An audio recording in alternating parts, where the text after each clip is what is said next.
पाक फौज का भारतीय फौज को करारा जवाब। किसी भी नई जारियत की सूरत में भरपूर और फैसला कुन जवाब देने का ऐलान। ISPR का कहना है कि भारत इज्तिमाई भूल का शिकार होकर अब एक नए तसादुम की ख्वाहिश में मुब्तला दिखाई देता है। दुश्मन अपने तबाहशुदा लड़ाका तैयारों और पाकिस्तान की तबाहकुन हथियार भूल गया।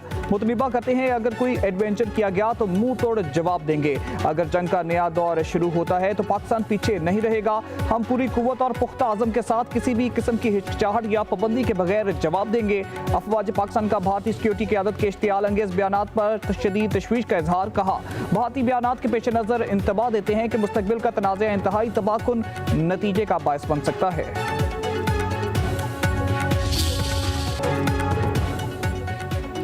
जहां तक पाकिस्तान को नक्शे से मिटाने की बात है, भारत को मालूम हो कि मिटाना दो तरफा होगा। इस पर हम जोग्राफी अदम हसासियत के तस्वर को चकनाचूर कर देंगे। भारतीय सरजमीन के दूर दराज तरीन हिस्सों को निशाना बनाएंगे। तर्जुमान पाक फौज का भारतीय सिक्योरिटी एस्टेब्लिशमेंट के बयानात पर सख्त रद्द-ए-अमल। कहा किसी नए नॉर्मल के क़याम की कोशिश करने वालों को मालूम होना चाहिए कि पाकिस्तान ने जवाब का नया नॉर्मल कायम कर रखा है। ये नया नॉर्मल तेज, फैसलाकुन और तबाहकुन होगा। जारियत के जवाब में पाकिस्तान के अवाम और अफवाज पर कोन और किनारे तक लड़ने की सलाहियत रखती है। दुनिया भारत को सरहद पार दहशतगर्दी का हकीकी चेहरा तस्लीम कर चुकी है। भारत कई दहाइयों से विक्टिम कार्ड का इस्तेमाल करके फायदा उठा चुका है। भारतीय गैर जिम्मेदाराना बयानात जारियत के लिए मनगढ़ बहानों की नई कोशिश है। ये सूरत हाल जनूबी एशिया में अमन इस्तेकाम के लिए संगीन नताइज का बायस बन सकती है।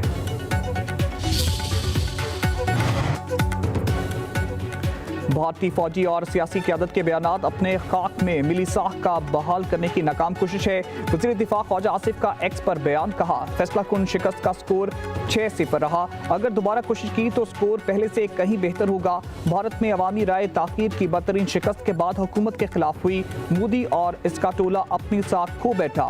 प्रेशर लीडरशिप के बयानात से जाहिर हो रहा है। मजीद कहा पाकिस्तान अल्लाह के नाम पर बनी रियासत है। हमारा मुहाफिज अल्लाह के सिपाही हैं। इस दफा भारत अपने तैयारों के मलबे में दफन हो गया। फील्ड मार्शल आसिम मुनीर की बेहतरीन हिकमत अमली की बदौलत जंग में अजीम कामयाबी मिली। पाकिस्तान की मुसल्लह अफवाज की पेशावराना महारत पर फख्र है। वज़ीर आला पंजाब मरीम नवाज की लाहौर में national security and war course के वफ्द से गुफ्तगू। कहा पाकिस्तान जोग्राफी लिहाज से खिते का अहम मुल्क है। गुड गवर्नेंस, दुरुस्त पॉलिसियाँ और सख्त मेहनत हमारी अवलीन तरजीह होनी चाहिए।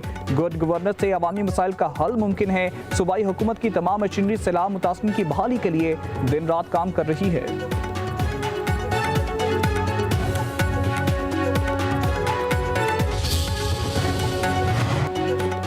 लाहौर समेत पंजाब के मुख्तलिफ शहरों में गरज चमक के साथ बारिश, तेज हवा और आंधी से मुतअद्दिद फीडर स्ट्रिप, बिजली की फराहमी मुअत्तल। ननकाना साहब और उकाड़ा में भी बादल बरसे। दर्जे हरारत में नुमाया कमी।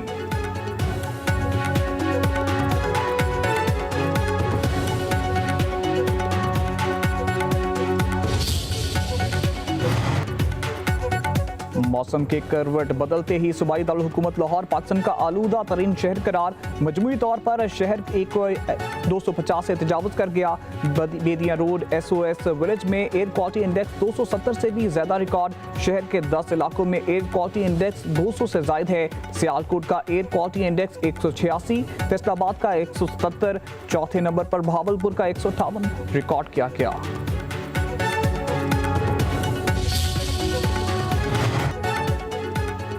हुकूमती कमेटी मुजफ्फराबाद से कामयाब मुज़ाकरात के बाद इस्लामाबाद पहुंच गई। मीडिया से गुफ्तगू करते हुए एहसन इकबाल ने कहा आज़ाद कश्मीर में मामलात ज़िंदगी बहाल हो चुके हैं। वफाकी हुकूमत ने जो वादे किए हैं इन्हें पूरा करेंगे। कमर ज़मान कायरा बोले कश्मीर के अवाम ने आज सुख का सांस लिया। कश्मीरी हमारे भाई हैं, इनका मुफाद अजीज़ है। अमीर मुकाम ने कहा भारत की कश्मीर में खूनरेज़ी की ख्वाहिश कभी पूरी नहीं होगी। राजा परवेज अशरफ बोले मोहब्बत से ही मसाइल के हल निकलते हैं। मुल्क दुश्मन नासिर के नापाक अज़ाइम कभी कामयाब नहीं होने देंगे।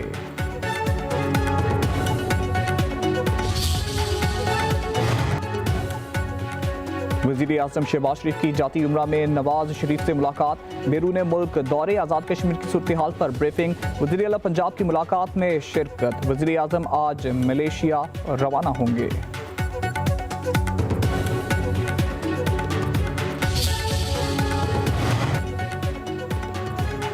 वज़ीर आज़म शहबाज शरीफ और JUI सरबरा मौलाना फजल रहमान के दरमियान टेलीफोनिक रब्ता।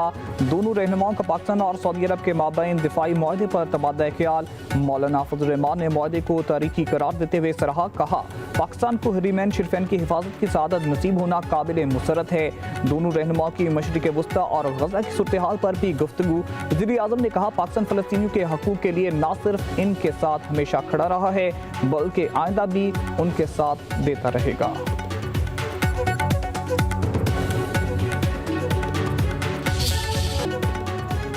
अमरीकी सदर डोनाल्ड ट्रंप ने गजा जंगबंदी के लिए इब्तिदाई इनखलाकी हदबंदी का नक्शा जारी कर दिया।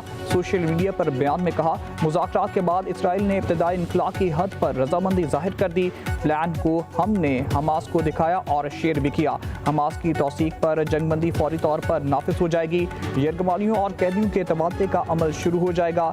अगले मरहले के इनखला के लिए हालात तैयार करेंगे। 3000 साला अलमिये का खात्मा होगा।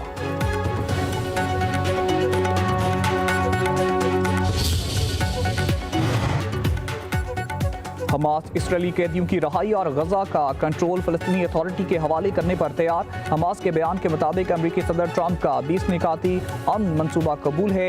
इसराइली कब्जा खत्म होने से पहले ग्रुप गैर मुसल्ला नहीं होगा। हथियार मुस्तकबिल के फ़लस्तीनी हुक्मरानों के हवाले करेंगे। इसराइली फ़ौज को गजा से मुकम्मल इनखला करना होगा। अमरीकी सदर ने हमास को मुआहदा कबूल करने के लिए इतवार तक की डेडलाइन दी थी।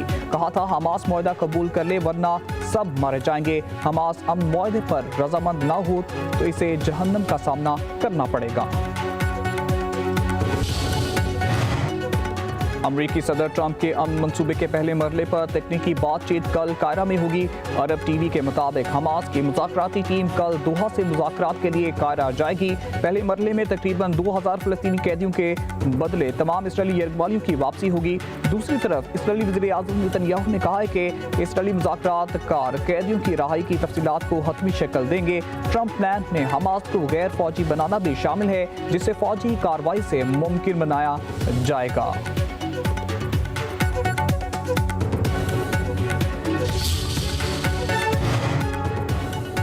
फ़लस्तीनी सदर महमूद अब्बास का गजा मुआहदे में पेशरफ्त का खैर मकदम। पायदार अमन के अज़म का यादा कहते हैं, गजा की पट्टी पर खुद मुख्तार रियासत फ़लस्तीन की है। मगरबी किनारे और गजा के दरमियान ताल्लुक फ़लस्तीनी कवानीन सरकारी इदारों फ़लस्तीनी इंतज़ामी कमेटी के जरिए होना चाहिए। फ़लस्तीनियों की सलामती और कानून साजी की ज़रूरत है। फ़लस्तीन पर इसराइली कब्जे का खात्मा और मशरिक़ बैतुल मुक़द्दस इसका दारुल हुकूमत होना चाहिए। आलमी बरादरी इसराइल को तमाम यकतरफा इक़दामात को रोकने पर मजबूर करे।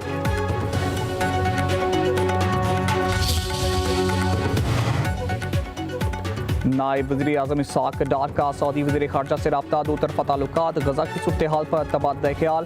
पाक सऊदी वज़ीर ख़ारजा का मसला फ़लस्तीन पर असूली मौक़िफ़ का यादा। अरब और इस्लामिक शराकतदारों के साथ रवाबित बरकरार रखने पर इत्तेफाक। नायब वज़ीर आज़म ने गजा में अमन के लिए सऊदी अरब की मुसलसल और मुस्बत काविशों को सराहा। तर्जुमान दफ्तर ख़ारजा के मुताबिक सदर ट्रंप के अमन मंसूबे पर हमास के रद्द-ए-अमल पर भी बातचीत हुई। नायब वज़ीर आज़म का मिस्री वज़ीर ख़ारजा से भी टेलीफोनिक रब्ता। गजा की संगीन सूरत हाल पर तबादला ख्याल। इसहाक़ डार ने कहा, पाकिस्तान ने हालिया पेशरफ्त बाशमुल अमन मंसूबे पर हमास के जवाब का खैर मकदम किया है। हमास के रद्द-ए-अमल पर खून रेजी के खात्मे की उम्मीद है।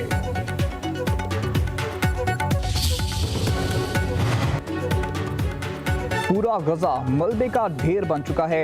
रोजाना फ़लस्तीनी शहीद हो रहे हैं। हर वक्त इन पर आग बरसती है। इसराइल को मगरबी ममालिक और अमेरिका की पुष्टपनाही हासिल है। अमीर जमात इस्लामी हाफिज नईमुर रहमान का लाहौर में गजा मिलियन मार्च से खिताब। कहा, गजा में इमदाद की फरहमी और इमदादी सरगर्मियाँ बंद हैं। मजलूम फ़लस्तीनी लाइनों में लगकर खाना लेते हैं। जिस तरह वो खाना लेते हैं देख कर हमें शर्म आती है। दुनिया के तमाम इंसानों के लिए ये शर्म का मुकाम है।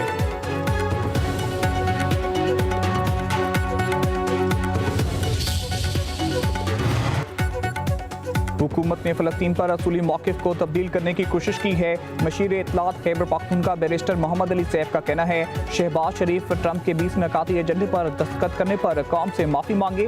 वज़ीर आज़म ने पूरी कौम के जज्बात को ठेस पहुँचाई। फ़लस्तीन पर किसी भी किस्म का समझौता अवाम तस्लीम नहीं करेंगे। बानी PTI की फ़लस्तीन के हवाले से वही पॉलिसी है जो बानी पाकिस्तान की थी।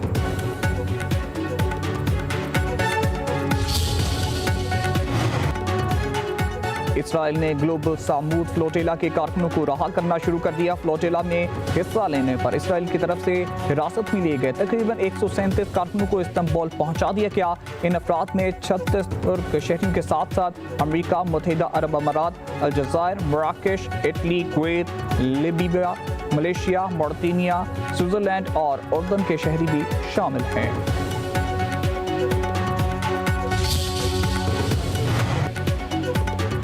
सिंध में ट्रैफिक का निजाम सुधारने के लिए हुकूमत ने डेड लाइन दे दी। ट्रैफिक कवानीन की खिलाफ वर्जी पर जुर्माने कई गुना बढ़ा दिए। ओवर स्पीडिंग पर मोटरसाइकिल सवार को 5,000, कार सवार को 15,000 और हैवी ट्रांसपोर्ट को 20,000 रुपए जुर्माना होगा। 8 डीमेरिट पॉइंट भी मिलेंगे। लाइसेंस के बगैर गाड़ी चलाने पर 50,000 रुपए तक जुर्माना होगा। वन व्हीलिंग, बगैर हेलमेट बाइक, गलत लेन में गाड़ी चलाने और मुसाफिरों को छत पर बैठाने पर भी भारी सजाएं दी जाएंगी। बार बार खिलाफ वर्जी करने वालों के लाइसेंस मुअत्तल या मनसूख कर दिए जाएंगे।